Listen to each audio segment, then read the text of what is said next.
What's going on, child? This is your most favorite Diabeto YouTuber in the whole entire world. Back with another video. Now, I did it actually for y'all, but of course, this one's a little bit different. Now, this one's only a little different because I seen this one pop up and I was like, yeah, screw it. Let's check this joint out. Now, it says Labubus are ruining or are everything wrong with society, but basically I think they are ruining society only because I seen the conspiracy theories, especially after that South Park episode.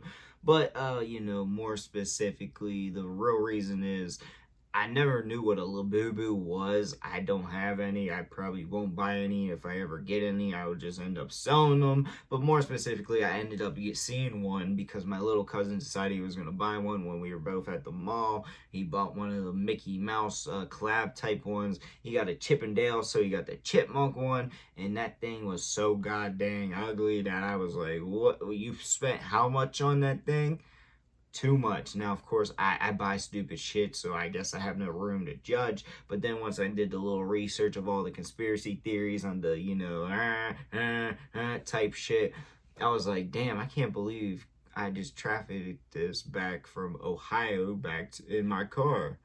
I felt like I just did some, you know, terrible shit. Like, I would have rather trafficked, you know, some cocaine, you know what I mean? Like, I would have rather done that. Like, I don't want this demonic little ass alleged demonic toy. So, yeah, I'm very curious to know how this whole video plays out or what all info about this Labubus and the whole trend, you know. I'm just very curious. So, shout out to Patrick CC for the video I reacted to. And, of course, it is all love, no hate. Now, of course, going to make my jokes. Be pretty honest. I don't want to lie to y'all. I am typically an arsehole, but it was hate, beef, or anything crazy like that.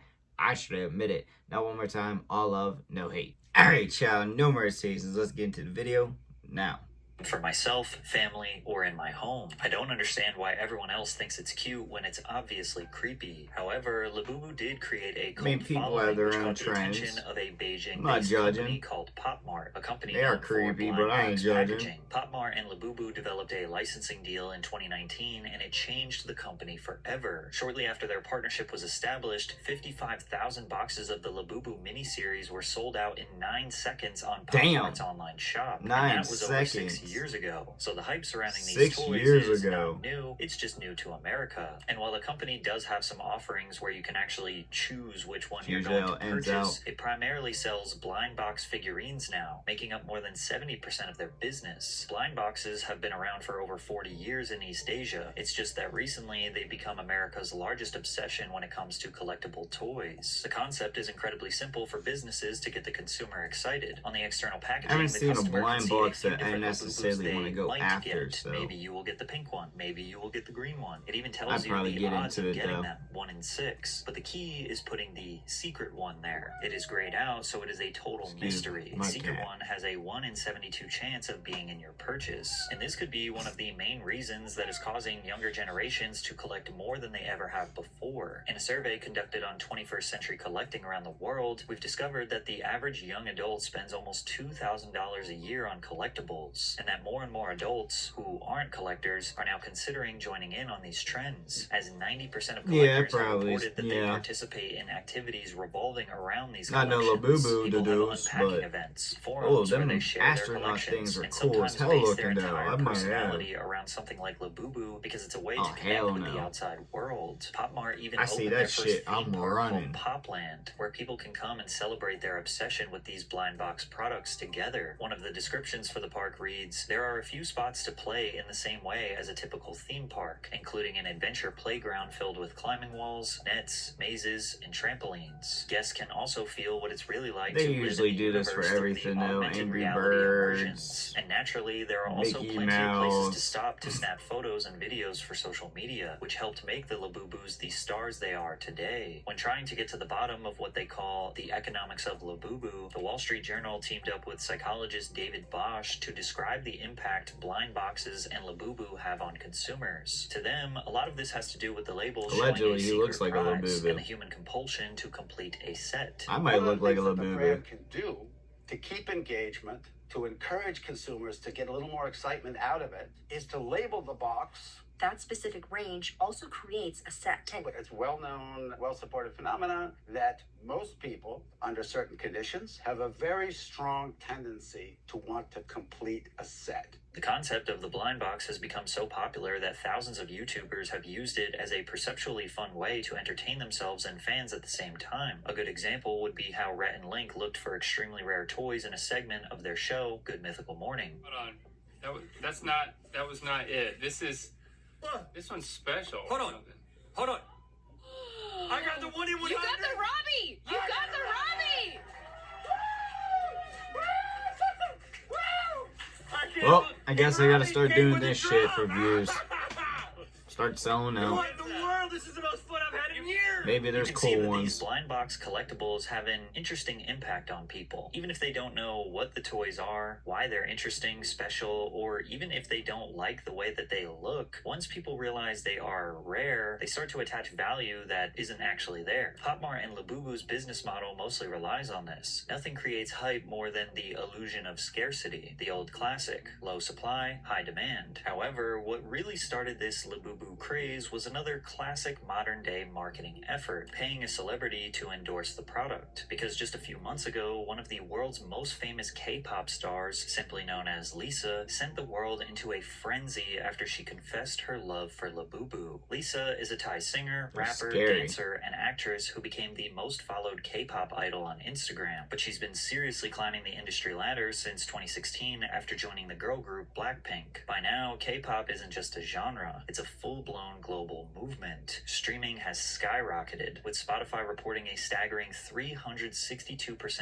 increase in K-pop streams worldwide over the past 5 years. The top 100 K-pop artists globally amassed a jaw-dropping 90 billion on-demand streams, with a 42% growth year over year. K-pop!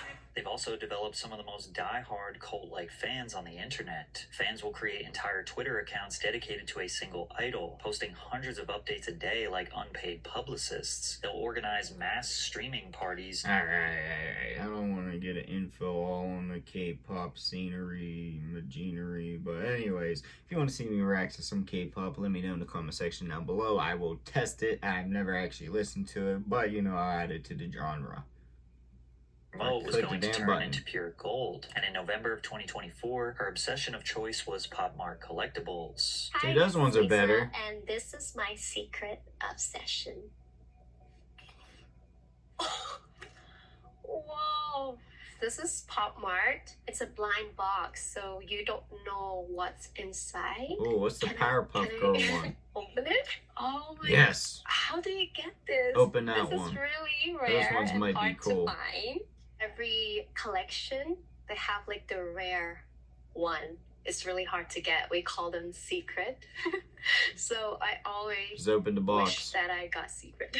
One by one, Lisa Discover Damn a it. new Mazda right now at Preston Mazda. Now I'm kind of invested to see which fucking Powerpuff Girl she gets out of that box. So if we don't see this shit, I'm gonna be sad. Oh, we don't do it. Nope. But what got everyone's attention were What a the tease. large Labubu she held in each arm. She described the impact Pop Mart had on her friend and how she couldn't stop herself from buying to unlock new characters. We call her Labubu.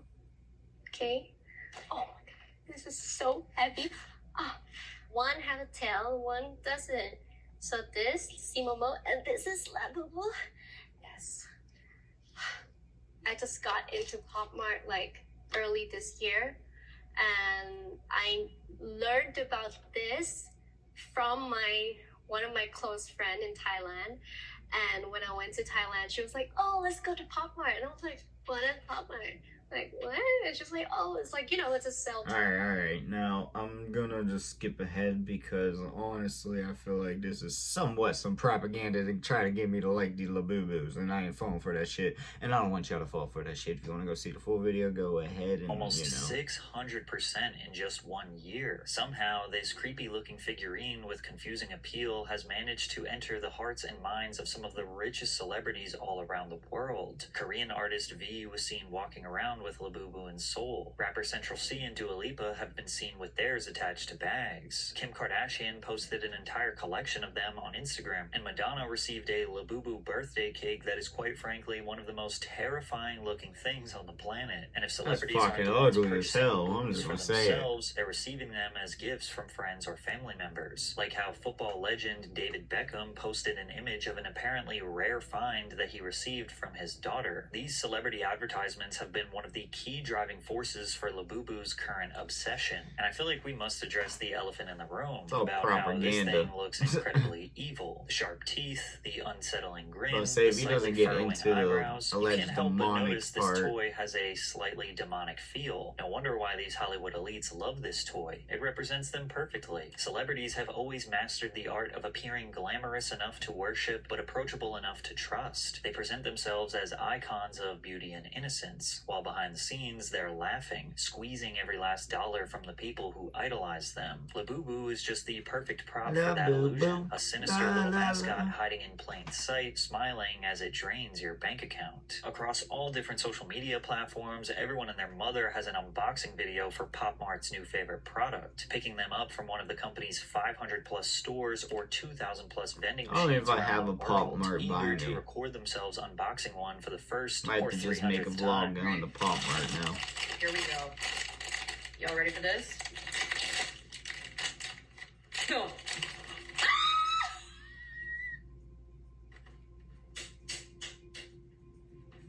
It's him! He's gorgeous! Oh my god! Can you believe? The doll seemingly is no longer about whether closest you actually Pop like Mart the to thing. me is in It's about Connecticut. proving you belong to the exclusive club of people who I'm have good. one. The doll itself is meaningless, but the Unless you want me association to, is then I will. priceless. People have convinced themselves that having one signals wealth and exclusivity, even if all they did was pay retail price for a hunk of vinyl. I am the owner of the famous 24-karat gold Labubu. And of course, now many buyers are trying to justify their purchase by saying it'll be worth more someday. But if history has taught us anything, I've it's used that that line collectibles before. rarely I still pay stick off with like it. people think they will. If you look back at your childhood, odds are you collected a little something. Maybe you did it because you loved it, or maybe you did it because everyone else was doing it. But ultimately, it didn't matter because it was just part of growing up. For me, it was Pokemon cards, WWE wrestlers, and Hot Wheels. For others, it could have... So now what, are we talking about the resale shit, how we don't think it's gonna work out? I don't understand. Alright, like, that's not important to me if I'm gonna be real. So let me just go fast a little bit. Recognizes that they might be spending a little too much money on Labubus, but then you'll find investment gurus in denial justifying the purchases in the comments. They're actually worth more than $120, so you got lucky. The scary part is, because of the Labubu popularity, we're no longer just talking about overpriced toys, we're talking about an obsession that's bleeding into real life in some very dark ways. Like how parents will give their own children a choice between hundreds of dollars or a Labubu blind box, only for the kid who receives the money to almost break down in tears, even though they end up buying a giant Labubu with the money they were given. Now, to give the kids the benefit of the doubt, they're kids. They don't know the value of money. Of course, they want a toy. However, there's no excuse for full-grown men who will buy up as many Labubu products as they can in order to resell them to children and other collectors for a much higher rate. And they have the audacity to claim that they're just passionate collectors. We got a lot of slack on Instagram, but because of how much stock we have, you took all our stock, we're collected, and we want a box, and you're triple the price, and this and that. But unfortunately, people don't understand how our business model works, you know? No. People perfectly understand how the business model works. You try and squat on as much inventory as possible so there's scarcity, and then people have FOMO, so they want to make sure they get it, so they'll pay the extra markup that you just drive the price of the roof. They came and shopped with me 2 weeks ago. It's a hell of a game. 14 boxes of basically Labubu by their high quality finishes, such as the stitching and the paint job. One obvious way you can tell a Labubu from a Labubu is the spelling on the tags. Labubu will say Pop Mart on the tag, whereas this specific Labubu says Poor Mapped. I do like it when they're very obvious. I can't even say anything when Gucci does basically everything. I thought there was going to be more into the whole underground type shit, but really it was kind of just, I don't know, low-key, like, yeah, it kind of got to the point about how all the hype and everything, but like, it's everything wrong with society. Like, no, this has been going on for years. Literally, Pokemon cards, that shit's going crazy right now again as we speak. Shoes, that's like one of my addictions. Like, yeah, I spend a lot on shoes. I mean, I need more, but like, you know, like, I don't know. I was hoping he went a little bit more into there, low-key. I felt like this was just trying to tempt me to buy Labubus, but at the same time, I ain't cracking. Unless somebody wants me to, unless somebody wants to give me them, then yeah, I'll sell them bitches. I'll be one of them scalpers real quick and sell them. But at the same time, I kind of do want to, you know, find like one of them blind boxes that I may like and just make a whole video on the vlog channel for that. So I don't know, if you guys would be interested, let me know. I'll start doing my research. But in general, yeah, them things, they're not for me, and honestly, they just straight up scared the shit out of me. But really, that's all I gotta say. But I do know what y'all think in the comment section down below. Also in the comments, your boy make all kinds of videos. And a side note, sorry I skipped a lot. I just feel like a lot of that was just filler information. Nothing against Patrick CC or anything. I'm just saying it out loud in my opinion. But like I said, that's all I got for y'all. Peace.